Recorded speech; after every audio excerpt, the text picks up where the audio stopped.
Hi hello friends, welcome back to ನಿರಶ್ಮಿಗೌಡ YouTube channel. ನಾನಿವತ್ತು ಸಿಂಪಲ್ಲಾಗೆ ಹೇಗೆ ಬೆಂಡೆಕಾಯಿ ಸಾಂಬಾರು ಮಾಡೋದನ್ನ ಅಂತ ಹೇಳ್ಕೊಡ್ತೀನಿ. ವಿಡಿಯೋನೇ ಸ್ಕಿಪ್ ಮಾಡಿದೆ ನೋಡಿ. ಫಸ್ಟು ನಾವು ಬೆಂಡೆಕಾಯಿನ ಚೆನ್ನಾಗಿ ಫ್ರೈ ಮಾಡ್ಕೋಬೇಕು. ಯಾಕೆಂತಂದರೆ ಅದು ನಾರಾಗಿರುತ್ತೆ. ಸೊ ನಾರಾಗಿದ್ದರೆ ಸಾಂಬಾರು ಟೇಸ್ಟಿಯಾಗಿ ಬರೋಲ್ಲ, ಚೆನ್ನಾಗಿರೋದಿಲ್ಲ.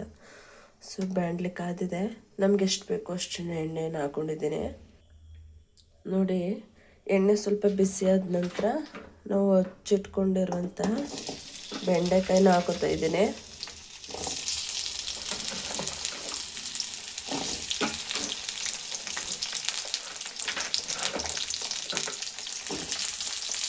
ಇದನ್ನು ನಾವು ಹೀಗೇನೆ ಚೆನ್ನಾಗಿ ಫ್ರೈ ಮಾಡ್ಕೋಬೇಕು. ಲೈಟ್ ಬ್ರೌನಿಶ್ ಬರೋವರೆಗೂ, ಮತ್ತು ಆ ನಾರು ಏನಿರುತ್ತೆ ಅದೆಲ್ಲ ಹೋಗೋ ಥರನ ಫ್ರೈ ಮಾಡ್ಕೋಬೇಕು. ಇನ್ನೊಂದೇನು ಹೇಳ, ನಾವು ಅಲ್ಲೇ ಹಚ್ಚಿ ಅಲ್ಲೇ ಮಾಡ್ತೀನಿ ಅನ್ನೋದಕ್ಕಿಂತ ಬೆಂಡೆಕಾಯಿನ ಮಿನಿಮಮ್ 2 or 3 hours ಮುಂಚಿತವಾಗೇ ನಾವು ಬೆಂಡೆಕಾಯಿ ಎಲ್ಲ ಹಚ್ಚಿ ಸಪ್ರೇಟ್ ಇಟ್ಕೊಂಡು ಆಮೇಲೆ ಫ್ರೈ ಮಾಡಿದ್ರೆ ಸ್ವಲ್ಪ ನಾರಿನ ಅಂಶ ಕಮ್ಮಿ ಆಗಿರುತ್ತೆ.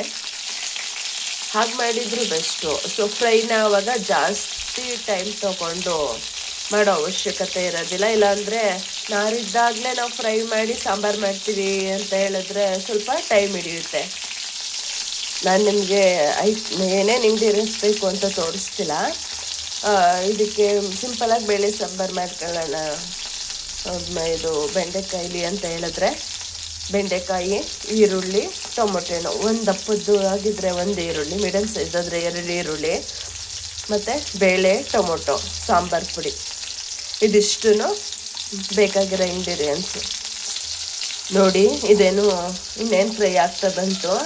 ನಾನು ಸಪ್ರೇಟು ಆಲ್ರೆಡಿ ಬೇಳೆ 3 ಟೊಮೊಟೊ ಹಣ್ಣು ಮತ್ತು ಸ್ವಲ್ಪ ಬೇಳೆ ಹಾಕಿ ಕುಗ್ಗಿಸ್ಕೊಂಡು ಇಟ್ಕೊಂಡಿದ್ದೀನಿ, ಒಂದು 3-4 ವಿಷಲು. ಸೊ ಅದನ್ನೆಲ್ಲ ಚೆನ್ನಾಗಿ ಸ್ಮ್ಯಾಶ್ ಮಾಡಿ ಇಟ್ಕೊಂಡಿದ್ದೀನಿ.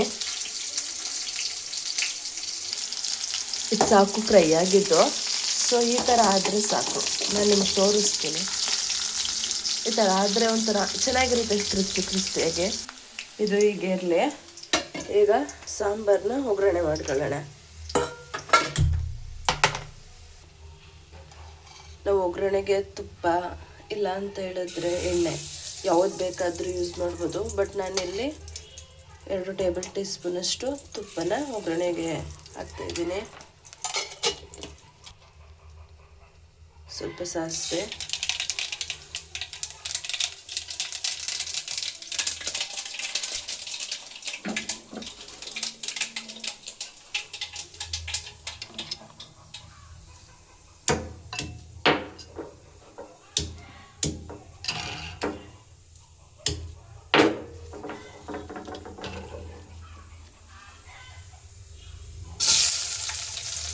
ಬೆಳ್ಳುಳ್ಳಿ,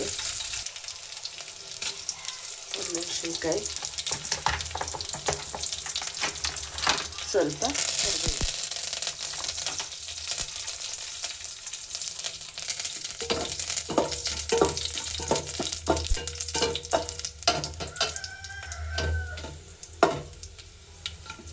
ಇದಕ್ಕೆ ಹಚ್ಚಿಟ್ಕೊಂಡಿರೋ ಈರುಳ್ಳಿನ ಹಾಕೊಳ್ಳಿ. ನಾವು ಬೇಕು ಅಂತಂದರೆ ಬೇಳೆ ಟೊಮೊಟೊ ಜೊತೆನೂ ಕುಗ್ಗಿಸ್ಕೋಬೋದು. ಬೇಡ ನಾನು ಸಪ್ರೇಟಾಗಿ ಹಾಕೋತೀನಿ ಅಂತ ಹೇಳಿದ್ರೆ ಈ ಥರ ಹಾಕ್ಕೋಬೋದು. ಚೆನ್ನಾಗಿ ಫ್ರೈ ಮಾಡಿ ಒಂದು 2 ಮಿನಿಟ್ಸ್ ಫ್ರೈ ಆದಮೇಲೆ ನಾವು ಹುರಿದಿಟ್ಕೊಂಡಿರೋಂಥ ಬೆಂಡೆಕಾಯಿ ಹಾಕ್ಕೋಬೇಕು. ಈ ಥರ ಚೆನ್ನಾಗಿ ಮಿಕ್ಸ್ ಮಾಡ್ಕೋಬೇಕು. ಇದಾಗಿದೆ. ನೆಕ್ಸ್ಟು ಬೇಳೆ ಟೊಮೊಟೊ ಕುಗ್ಸಿಟ್ಕೊಂಡಿದ್ನಲ್ಲ, ಅದಕ್ಕೇ ನಮಗೆ ಖಾರ ಎಷ್ಟು ಬೇಕು ಅಷ್ಟನ್ನ ಖಾರದ ಪುಡಿ ಹಾಕೋತಾ ಇದ್ದೀನಿ. ಹಾಕ್ಕೊಂಡು ಇದನ್ನು ಚೆನ್ನಾಗಿ ಮಿಕ್ಸ್ ಮಾಡ್ಕೊಳ್ಳೋಣ. ನೋಡಿ, ಮಿಕ್ಸ್ ಮಾಡ್ಕೊಂಡಾಯಿತು. ಈ ಮಿಕ್ಸ್ ಮಾಡ್ಕೊಂಡಿರುವಂಥ ಮಸಾಲೆನ ನಾವು ಒಗ್ಗರಣೆ ಮಾಡಿರೋ ಜೊತೆ ಹಾಕೊಳ್ಳೋಣ. ಇದಕ್ಕೆ ಆ್ಯಡ್ ಮಾಡ್ಕೋಬೇಕು.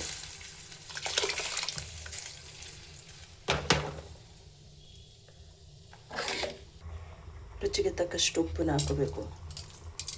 ಇದನ್ನು ಉಪ್ಪರವರೆಗೂ ಇದ್ದು, ಇದು ಮಳ್ಳತ್ತಲ್ವ, ಮಳ್ಳಾದ್ಮೇಲೆ ಒಂದು 15 to 20 ಮಿನಿಟ್ಸ್ ನಾವು ಹಾಗೆ ಬಿಟ್ಟರೆ ಚೆನ್ನಾಗಿ ಕುದಿಯೋದು ಕಮ್ಮಿ ಆಗುತ್ತೆ. ಸಾಂಬಾರು ಆವಾಗ ತುಂಬ ಟೇಸ್ಟಿಯಾಗಿ ಚೆನ್ನಾಗಿ ಬರುತ್ತೆ. ಈ ವಿಡಿಯೋ ಇಷ್ಟ ಆದರೆ ಪ್ಲೀಸ್ ಲೈಕ್ ಮಾಡಿ, ಶೇರ್ ಮಾಡಿ, ಕಮೆಂಟ್ ಮಾಡಿ. Thanks for watching.